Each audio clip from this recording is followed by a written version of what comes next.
E pra të dashur miq, sa po përfundoi gjysmë finalja e Big Brother VIP Kosova 4. Një natë me shumë emocione, një natë me pak surpriza, në fakt prisja më shumë surpriza të ketë, prisja të jetë një ambient më dinamik, prisja të jetë një gjysmë finale më gjigande, domethënë më e ndjerë, por ishte gjysmë finale e thjeshtë, një gjysmë finale që nuk është se dha ndonjë emocion, domethënë edhe banorët nuk është se përjetuan diçka sepse më shumë ishte e fokusuar në debatet, në diskutimet, në ngjarjet që kishin ndodhur brenda në shtëpi sesa në atë manifestimin që duheshte të bërë për gjysmë finalen e madhe. Domethënë prisja më shumë elemente të ketë brenda festës. Kishte mungesë të elementeve. Banorët në fakt ishin, le të themi, jo shumë emotiv natën e sonte. Domethënë nuk ishin të ndjerë realisht. Ndoshta ndikoi tek ato edhe fakti që produksioni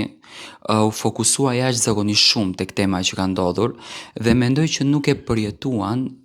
këtë emocion të bukur që duheshte ta përjetojnë brenda kësaj shtëpie. Finalisht u përzjodhën Hygerta, Londrimi, Klodiani, Eliona dhe Ludolli. Tani, duke e parë mbarvajtjen e lojës se si ka shkuar, në fakt ka qenë e pritshme që Klodi dhe Londrimi të ishin pjesë e kësaj finaleje, sepse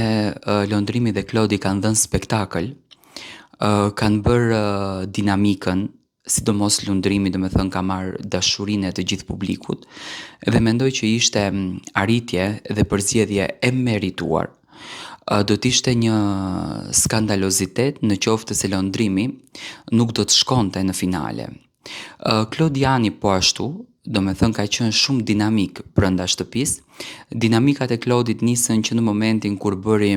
aleancën me Londrimin, se para se të bënte aleancën me Londrimin, unë me thënë drejtën nuk e shikoja si të faktorizuar dhe mendoj që Klodi është faktorizuar në shtëpinë të Londrimit. Publiku filloi që ta don Klodin në momentin kur Klodi dhe Londrimi filluan që të bëjnë ato memet në rrjetet sociale, sepse ndoshta ne si shoqëri nuk ishim mësuar që të shikojmë një shoqëri të këtillë kaq të hapur dhe kaq moderne, dhe mendoj që të dy i dhanë lezet shtëpisë, në qoftë se mos të ishin këto të di, mendoj që shtëpia do t'ishte shumë demode, do t'ishte shumë e neveritshme. Tani, përzgjedhja tjetër, Eliona ishte e pritshme që do të përzgjedhet sepse është një banore që konsideron jashtëzakonisht dashuri të madhe te publiku jashtë, domethënë që në momentin e parë kur Benita dhe Alba prekën historikun e saj, prekën jetën e saj, prekën nënën e saj, e shndruan Elionën në fenomen dhe Eliona fitoi dhe mori atë dashurinë e madhe të publikut. Dhe duke patur gjithë atë dashuri, duke patur gjithë atë përndjekje, nga që ne i dim shumë mirë sepse e kemi komentuar, e kemi folur dhe e dim se çfarë në fakt impakti ka patur Eliona, Klodiani dhe Londrimi, mendoj që Eliona e meritonte që të ishte pjesë e finales së madhe. Ludolli është një personazh i cili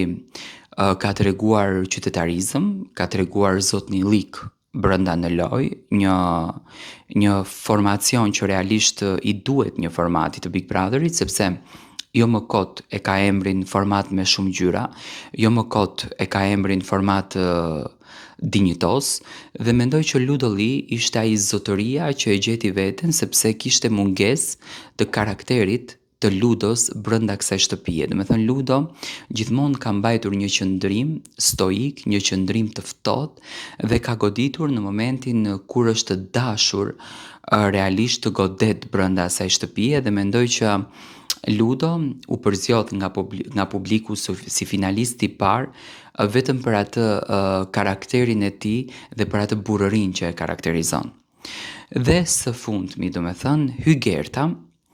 mendoj që të jem realist, Hygerta nuk është votuar për finaliste,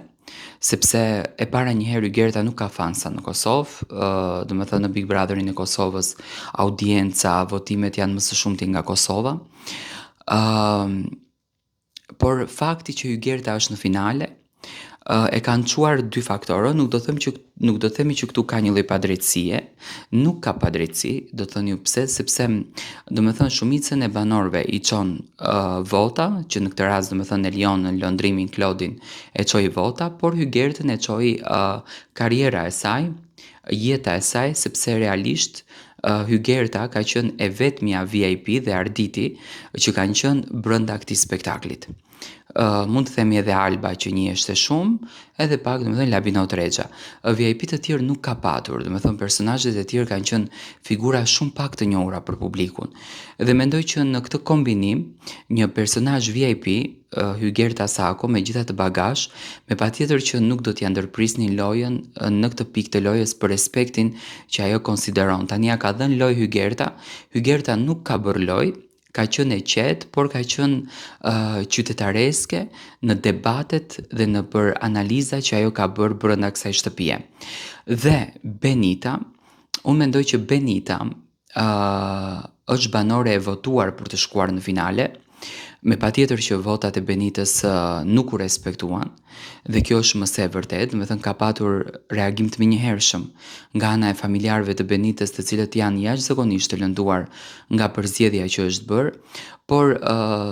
unë mendoj që Benita edhe po të shkonte në finale dhe po ta prekte skenën e finales, nuk do t'ishte fituese në krah të lëndrimit, në krah të Klodianit, dhe mendoj që këto reagimet e shpejta që vijnë nga ana e familjarëve nëpër Instagram janë të gabuara, sepse pa marrë parasysh a doli sot, a do të del të premten e radhës, bëhet fjalë për 5 ditë qëndrimi brenda kësaj shtëpie. Dhe mendoj që Benita do ta kishte të njëjtën gjë, si sot, si të premten e radhës. Vetëm që domethënë i ka humbur atë momentin glamur që nuk e shijon dot finalen, ndërsa për ta fituar, duke patur kombinim lëndrimin Ludolli, nuk ma merr mendja që do ta fitonte Benita. Tani nëse do të flasim se kush do t'jetë fituesi i këtij reality show, unë mendoj që meritor është lëndrimi për ta fituar këtë Big Brother, por duke e njohur strategjinë e produksionit, mendoj që banori i cili do ta fiton këtë reality show do t'jetë Klodiani apo Ludolli. Domethënë jam mes Ludolli më së shumti, ndërsa lëndrimit ndoshta edhe mund t'i japi ndonjë mundësi tjetër, sepse nuk janë vlerësuar votat nëpër këto reality show, ndërsa unë dua me patjetër që fitues të jetë lëndrimi.